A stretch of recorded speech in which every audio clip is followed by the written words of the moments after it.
Hello friends, రీసెంట్గా తునిలో 13 ఏళ్ల ఒక బాలిక పైన 62 ఏళ్ల ఒక వృద్ధుడు అఘాయిత్యానికి పాల్పడడం, దీన్ని కాస్త దగ్గరలోని ఒక వ్యక్తి వీడియో తీసి సోషల్ మీడియాలో పోస్ట్ చేయడం ప్రతి ఒక్కరూ చూసే ఉంటారు. ఈ క్లిప్స్ని చూసిన ప్రతి ఒక్కరికి నిజంగా భయం కలిగే ఉంటుంది. ఎందుకంటే తమ పిల్లలు ఎక్కడా సేఫ్టీగా లేరా అని క్వశ్చన్ ప్రతి ఒక్కరిలో కలుగుతుంది.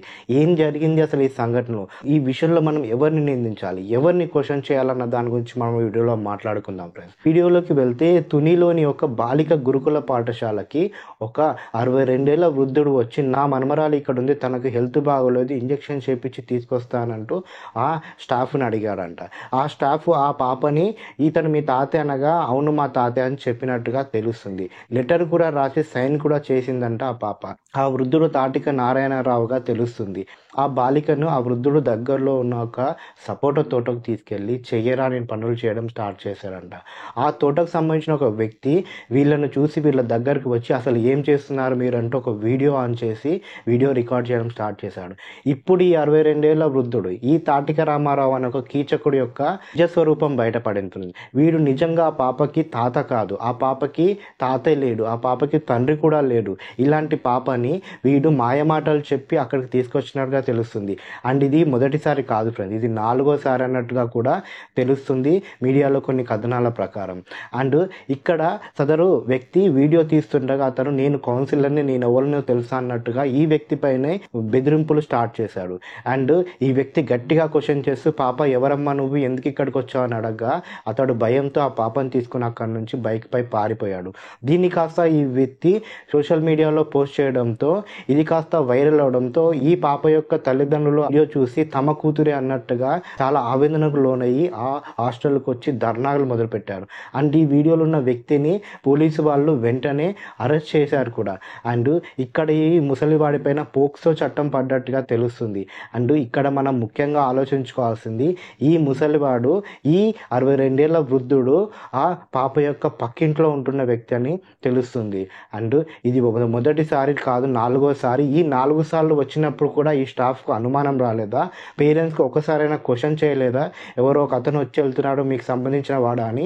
ఒక ఆడపిల్లకు సంబంధించిన విషయాలలో తండ్రి వచ్చినా కూడా క్వశ్చన్ చేయాల్సిన రోజుల్లో ఈ అతనితోటి ఈ స్టాఫ్ ఎలా పంపించారన్నదే ఇక్కడ చాలామందిని క్వశ్చన్ చేస్తున్నారు. వాళ్ళని అసలు భద్రత ఉందా పిల్లలకు మీ దగ్గర అన్నట్టుగా కూడా మాట్లాడుతున్నారు. ఈ స్టాఫ్ మాత్రము ఇతను ముందుగానే వచ్చాడు, పాప కూడా మా తాతే అని చెప్పింది, అందుకే పంపించామని మాట్లాడుతున్నారు. కానీ ఇలా మాటలు మాత్రం నమ్మశక్యంగా లేదు. వీళ్ళ హస్తం కూడా ఉందా ఈ వృద్ధుడి వెనక అని కూడా చాలా మందికి అనుమానాలు వస్తున్నాయి. ఏదేమైనా కూడా ఒక 13 ఏళ్ల బాలికని ఈ కీచకుడు ట్రాప్ చేసినట్టుగా, ఆ బాలిక యొక్క లైఫ్ మొత్తాన్ని నాశనం చేసినట్టుగా అర్థమవుతుంది.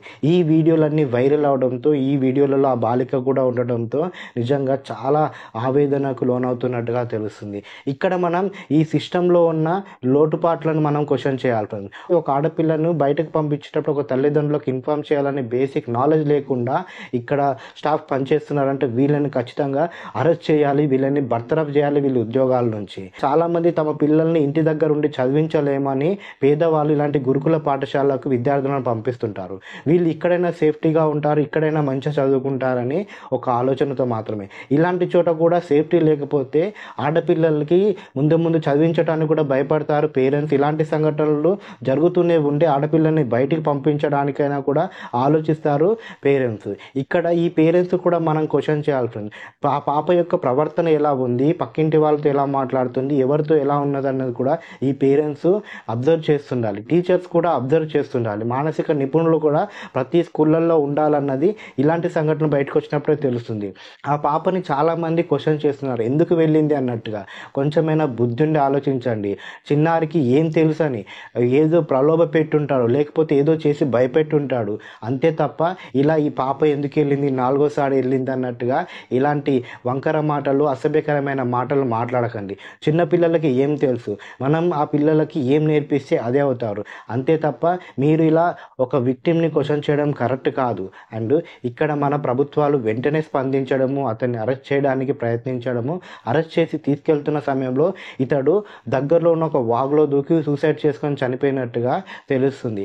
అండ్ ఈ సూసైడ్ చేశారా, హత్య చేశారా అన్నది పక్కన పెడితే ఈ ఇన్సిడెంట్, ఈ ఆత్మహత్య తర్వాత చాలా మంది జస్టిస్ దొరికిందన్నట్టుగా మాట్లాడుతున్నారు. నిజంగా జస్టిస్ దొరికిందా? ఈ పాప పడ్డ ఆవేదనకి నిజంగా ఇది పరిష్కారం అంటారా? ఈ పాప జీవితాంతం ఈ భయాన్ని, ఈ బాధని మోయాల్సిందే. సోషల్ మీడియాలో అంతలా వైరల్ అయిపోయాయి ఈ పాప యొక్క వీడియోలు. ఆ సదరు వీడియో చేసిన వ్యక్తిని మనం అప్రిషియేట్ చేయాల్సిందే. ఎందుకంటే చాలామంది ఇలాంటి సంఘటనలు జరుగుతున్నప్పుడు దాక్కొని వీడియోలు తీసి ఆ తర్వాత వాళ్ళని బ్లాక్మెయిల్ చేయడమో లేకపోతే ఏదైనా చేయడమో చేస్తుంటారు. చాలా చూస్తుంటాం సమాజంలో ఇలాంటివి. కానీ నేను రెస్పాన్సిబిలిటీగా ఆ ముసలివాడిని గట్టిగా క్వశ్చన్ చేయడము అప్రిషియేట్ చేయాల్సిన విషయం. అదే సమయంలో ఈ వీడియోలో ఈ పాపను చూపించకుండా ఉండాల్సింది ఆ వ్యక్తి. ఈ వీడియో చాలా కీలకంగా మారింది ఈ కేసులో.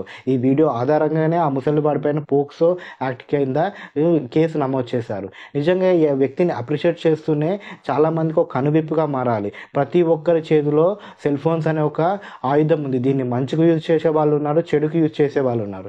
ఇక్కడ ఈ వీడియో తీసిన వ్యక్తి చేసిన తప్పు ఒకటి ఆ పాప యొక్క వీడియోని బయటకు పెట్టకుండా ఉంటుంది. నేరుగా వెళ్ళి పోలీస్ స్టేషన్లో కంప్లైంట్ ఇవ్వాల్సింది. కానీ జరగాల్సింది జరిగిపోయింది. ఇప్పటికైనా మన సమాజంలో చాలా మార్పులు రావాలి. విద్యా వ్యవస్థలో మారాలి.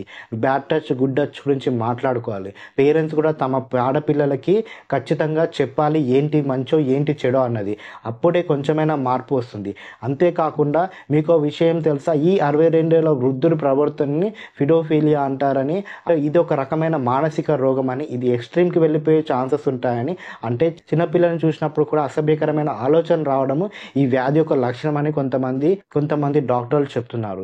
ఇలాంటి వ్యాధి చాలా మందిలో ఉంటుందని, చాలా మంది దీన్ని కంట్రోల్ చేసుకుంటారు, కానీ కొంతమంది మాత్రం ఎక్స్ట్రీమ్కి వెళ్ళిపోతారని చెప్తున్నారు.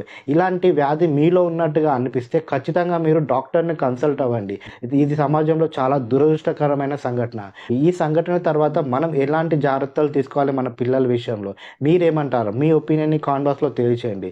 అండ్ మొదటిసారిగా మా ఛానల్కి వస్తే ప్లీజ్ మా ఛానల్ని సబ్స్క్రైబ్ చేసుకోండి. మాకు మీ సపోర్ట్ ఇస్తూనే ఉండండి. Thank you friends.